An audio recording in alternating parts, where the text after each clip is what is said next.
Chapter 9. Be gay securely. Dispel, my fair, with smiles the timorous clouds that hang on thy clear brow. From The Death of Agrippina.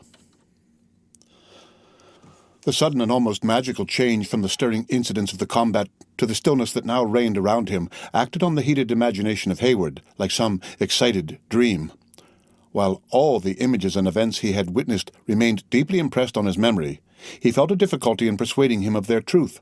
Still, ignorant of the fate of those who had trusted to the aid of the swift current, he at first listened intently to any signal or sounds of alarm which might announce the good or evil fortune of their hazardous undertaking.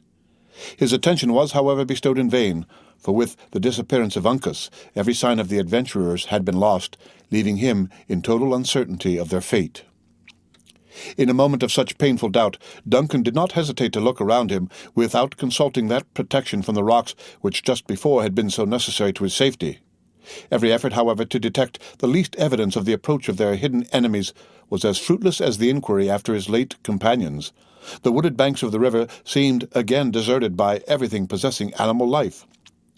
The uproar which had so lately echoed through the vaults of the forest was gone, leaving the rush of the waters to swell and sink on the currents of the air in the unmingled sweetness of nature. A fishhawk which, secure on the topmost branches of a dead pine, had been a distant spectator of the fray, now swooped from his high and ragged perch and soared in wide sweeps above his prey, while a jay, whose noisy voice had been stilled by the hoarser cries of the savages, ventured again to open his discordant throat, as though once more in undisturbed possession of his wild domains. Duncan caught from these natural accompaniments of the solitary scene a glimmering of hope, and he began to rally his faculties to renewed exertions with something like a reviving confidence of success. "The Hurons are not to be seen," he said, addressing David, who had by no means recovered from the effects of the stunning blow he had received. "Let us conceal ourselves in the cavern, and trust the rest to Providence." "I remember to have united with two comely maidens in lifting up our voices in praise and thanksgiving," returned the bewildered singing master, "since which time I have been visited by a heavy judgment for my sins. I have been mocked with the likeness of sleep, while sounds of discord have rent my ears, such as might manifest the fullness of time, and that nature had forgotten her harmony." "Poor fellow, thine own period was in truth near its accomplishment. But arouse and come with me. I will lead you where all other sounds but those of your own psalmody shall be excluded." "There is melody in the fall of the cataract, and the rushing of many waters is sweet to the senses," said David, pressing his hand confusedly on his brow. "Is not the air yet filled with shrieks and cries, as though the departed spirits of the damned—" "Not now, not now," interrupted the impatient Hayward. "They have ceased, and they who raised them, I trust in God, they are gone too. Everything but the water is still and at peace, in then where you may create those sounds you love so well to hear." David smiled sadly, though not without a momentary gleam of pleasure, at this allusion to his beloved vocation. He no longer hesitated to be led to a spot which promised such unalloyed gratification to his wearied senses, and, leaning on the arm of his companions, he entered the narrow mouth of the cave. Duncan seized a pile of the sassafras, which he drew before the passage, studiously concealing every appearance of an aperture. Within this fragile barrier he arranged the blankets abandoned by the foresters, darkening the inner extremity of the cavern, while its outer received a chastened light from the narrow ravine through which one arm of the river rushed to form the junction with its sister branch a few rods below. "I like not the principle of the natives, which teaches them to submit without a struggle in emergencies that appear desperate," he said while busied in this employment. "Our own maxim, which says while life remains there is hope, is more consoling and better suited to a soldier's temperament. To you, Cora, I will urge no words of idle encouragement. Your own fortitude and undisturbed reason will teach you all that may become your sex. But cannot we dry the tears of that trembling weeper on your bosom?" "I am calmer, Duncan," said Alice, raising herself from the arms of her sister and forcing an appearance of composure through her tears. "Much calmer now. Surely in this hidden spot we are safe. We are secret, free from injury. We will hope everything from those generous men who have risked so much already in our behalf." "Now does our gentle Alice speak like a daughter of Monroe," said Hayward, pausing to press her hand as he passed towards the outer entrance of the cavern. With two such examples of courage before him, a man would be ashamed to prove other than a hero. He then seated himself in the center of the cavern, grasping his remaining pistol with a hand convulsively clenched, while his contracted and frowning eye announced the sullen desperation of his purpose. "The Hurons, if they come, may not gain our position so easily as they think," he slowly muttered, and propping his head back against the rock, he seemed to await the result in patience, though his gaze was unceasingly bent on the open avenue to their place of retreat. With the last sound of his voice, a deep and long and almost breathless silence succeeded. The fresh air of the morning had penetrated the recess, and its influence was gradually felt on the spirits of its inmates. As minute after minute passed by, leaving them in undisturbed security, the insinuating feeling of hope was gradually gaining possession of every bosom, though each one felt reluctant to give utterance to expectations that the next moment might so fearfully destroy. David alone formed an exception to these varying emotions. A gleam of light from the opening crossed his wan countenance and fell upon the pages of the little volume, whose leaves he was again occupied in turning, as if searching for some song more fitted to their condition than any that had yet met their eye. He was most probably acting all this time under a confused recollection of the promised consolation of Duncan. At length, it would seem, his patient industry found its reward, for, without explanation or apology, he pronounced aloud the words, "Isle of Wight," drew a long, sweet sound from his pitch-pipe, and then ran through the preliminary modulations of the air whose name he had just mentioned, with the sweeter tones of his own musical voice. "May not this prove dangerous?" asked Cora, glancing her dark eye at Major Hayward. "Poor fellow, his voice is too feeble to be heard above the din of the falls," was the answer. "Besides, the cavern will prove his friend. Let him indulge his passions, since it may be done without hazard." "Isle of Wight," repeated David, looking about him with that dignity with which he had long been wont to silence the whispering echoes of his school. "'Tis a brave tune, and set to solemn words. Let it be sung with meet respect." After allowing a moment of stillness to enforce his discipline, the voice of the singer was heard in low, murmuring syllables, gradually stealing on the ear, until it filled the narrow vault with sounds rendered trebly thrilling by the feeble and tremulous utterance produced by his debility. The melody, which no weakness could destroy, gradually wrought its sweet influence on the senses of those who heard it. It even prevailed over the miserable travesty of the Song of David, which the singer had selected from a volume of similar effusions, and caused the sense to be forgotten in the insinuating harmony of the sounds. Alice unconsciously dried her tears, and bent her melting eyes on the pallid features of Gamut with an expression of chastened delight that she neither affected or wished to conceal. Cora bestowed an approving smile on the pious efforts of the namesake of the Jewish prince, and Hayward soon turned his steady, stern look from the outlet of the cavern to fasten it with a milder character on the face of David, or to meet the wandering beams which at moments strayed from the ubid eyes of Alice. The open sympathy of the listeners stirred the spirit of the votary of music, whose voice regained its richness and volume without losing that touching softness which proved its secret charm. Exerting his renovated powers to their utmost, he was yet filling the arches of the cave with long and full tones when a yell burst into the air without, that instantly stilled his pious strains, choking his voice suddenly as though his heart had literally bounded into the passage of his throat. "We are lost!" exclaimed Alice, throwing herself into the arms of Cora. "Not yet. Not yet," returned the agitated but undaunted Hayward. "The sound came from the center of the island, and it has been produced by the sight of their dead companions. We are not yet discovered, and there is still hope." Faint and almost despairing as was the prospect of escape, the words of Duncan were not thrown away, for it awakened the powers of the sisters in such a manner that they awaited the result in silence. A second yell soon followed the first, when a rush of voices was heard pouring down the island from its upper to its lower extremity until they reached the naked rock above the caverns, where, after a shout of savage triumph, the air continued full of horrible cries and screams such as man alone can utter, and he only when in a state of the fiercest barbarity. The sounds quickly spread around them in every direction. Some called to their fellows from the water's edge and were answered from the heights above. Cries were heard in the startling vicinity of the chasm between the two caves, which mingled with hoarser yells that arose out of the abyss of the deep ravine. In short, so rapidly had the savage sounds diffused themselves over the barren rock that it was not difficult for the anxious listeners to imagine they could be heard beneath, as in truth they were above on every side of them. In the midst of this tumult, a triumphant yell was raised within a few yards of the hidden entrance to the cave. Hayward abandoned every hope, with the belief it was the signal that they were discovered. Again, the impression passed away as he heard the voices collect near the spot where the white man had so reluctantly abandoned his rifle.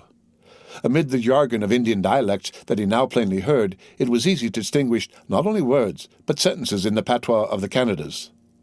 A burst of voices had shouted simultaneously, "Le Long Carabine," causing the opposite woods to re-echo with a name which Hayward well remembered had been given by his enemies to a celebrated hunter and scout of the English camp, and who he now learned for the first time had been his late companion. "Le Long Carabine! Le Long Carabine!" passed from mouth to mouth, until the whole band appeared to be collected around a trophy which would seem to announce the death of its formidable owner. After vociferous consultation, which was at times deafened by bursts of savage joy, they again separated, filling the air with the name of a foe whose body Heywood could collect from their expressions they hoped to find concealed in some crevice of the island. "Now," he whispered to the trembling sisters, "now is the moment of uncertainty. If our place of retreat escape this scrutiny, we are still safe. In every event, we are assured by what has fallen from our enemies that our friends have escaped, and in 2 short hours we may look for succor from Webb." There were now a few minutes of fearful stillness, during which Hayward well knew that the savages conducted their search with greater vigilance and method. More than once he could distinguish their footsteps as they brushed the sassafras, causing the faded leaves to rustle and the branches to snap.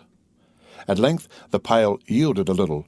A corner of a blanket fell, and a faint ray of light gleamed into the inner part of the cave. Cora folded Alice to her bosom in agony, and Duncan sprang to his feet. A shout was at that moment heard, as if issuing from the center of the rock, announcing that the neighboring cavern had at length been entered. In a moment, the number and loudness of the voices indicated that the whole party was collected in and around that secret place. As the inner passages to the 2 caves were so close to each other, Duncan, believing that escape was no longer possible, passed David and the sisters to place himself between the latter and the first onset of the terrible meeting. Grown desperate by his situation, he drew nigh the slight barrier which separated him only by a few feet from his relentless pursuers, and placing his face to the casual opening, he even looked out with a sort of desperate indifference on their movements. Within reach of his arm was the brawny shoulder of a gigantic Indian, whose deep and authoritative voice appeared to give direction to the proceedings of his fellows. Beyond him again, Duncan could look into the vault opposite, which was filled with savages, upturning and rifling the humble furniture of the scout. The wound of David had dyed the leaves of sassafras with a color that the native well knew as anticipating the season. Over this sign of their success, they sent up a howl like an opening from so many hounds who had recovered a lost trail. After this yell of victory, they tore up the fragrant bed of the cavern and bore the branches into the chasm, scattering the boughs as if they suspected them of concealing the person of the man they had so long hated and feared. One fierce and wild-looking warrior approached the chief, bearing a load of the brush, and pointing exultingly to the deep red stains with which it was sprinkled, uttered his joy in Indian yells whose meaning Hayward was only enabled to comprehend by the frequent repetition of the name, "Le Long Carabine." When his triumph had ceased, he cast the brush on the slight heap Duncan had made before the entrance of the second cavern, and closed the view. His example was followed by others, who, as they drew the branches from the cave of the scout, threw them into one pile, adding unconsciously to the security of those they sought. The very slightness of the defense was its chief merit, for no one thought of disturbing a mass of brush, which all of them believed in that moment of hurry and confusion had been accidentally raised by the hands of their own party. As the blankets yielded before the outward pressure, and the branches settled in the fissure of the rock by their own weight, forming a compact body, Duncan once more breathed freely. With a light step and lighter heart, he returned to the center of the cave and took the place he had left, where he could command a view of the opening next to the river. While he was in the act of making this movement, the Indians, as if changing their purpose by a common impulse, broke away from the chasm in a body and were heard rushing up the island again toward the point whence they had originally descended. Here another wailing cry betrayed that they were again collected around the bodies of their dead comrades. Duncan now ventured to look at his companions, for during the most critical moments of their danger he had been apprehensive that the anxiety of his countenance might communicate some additional alarm to those who were so little able to sustain it. "They are gone, Cora," he whispered. "Alice, they are returned whence they came, and we are saved. To heaven, that has alone delivered us from the grasp of so merciless an enemy, be all the praise." "Then to heaven will I return my thanks," exclaimed the younger sister, rising from the encircling arm of Cora and casting herself with enthusiastic gratitude on the naked rock. "To that heaven who has spared the tears of a grey-headed father has saved the lives of those I so much love." Both Hayward and the more temperate Cora witnessed the act of involuntary emotion with powerful sympathy, the former secretly believing that piety had never worn a form so lovely as it had now assumed in the youthful person of Alice. Her eyes were radiant with the glow of grateful feelings. The flush of her beauty was again seated on her cheeks, and her whole soul seemed ready and anxious to pour out its thanksgivings through the medium of her eloquent features. But when her lips moved, the words they should have uttered appeared frozen by some new and sudden chill. Her bloom gave place to the paleness of death, her soft and melting eyes grew hard and seemed contracting with horror, while those hands which she had raised, clasped in each other toward heaven, dropped in horizontal lines before her, the fingers pointed forward in convulsed motion. Hayward turned the instant she gave a direction to his suspicions, and peering just above the ledge which formed the threshold of the open outlet of the cavern, he beheld the malignant, fierce, and savage features of Le Renard Subtil. In that moment of surprise, the self-possession of Hayward did not desert him. He observed by the vacant expression of the Indian's countenance that his eye, accustomed to the open air, had not yet been able to penetrate the dusky light which pervaded the depth of the cavern. He had even thought of retreating beyond a curvature in the natural wall, which might still conceal him and his companions, when by the sudden gleam of intelligence that shot across the features of the savage, he saw it was too late, and that they were betrayed. The look of exultation and brutal triumph which announced this terrible truth was irresistibly irritating. Forgetful of everything but the impulses of his hot blood, Duncan leveled his pistol and fired. The report of the weapon made the cavern bellow like an eruption from a volcano, and when the smoke it vomited had been driven away before the current of air which issued from the ravine, the place so lately occupied by the features of his treacherous guide was vacant. Rushing to the outlet, Hayward caught a glimpse of his dark figure stealing around a low and narrow ledge which soon hid him entirely from sight. Among the savages, a frightful stillness succeeded the explosion which had just been heard bursting from the bowels of the rock. But when Le Renard raised his voice in a long and intelligible whoop, it was answered by a spontaneous yell from the mouth of every Indian within hearing of the sound.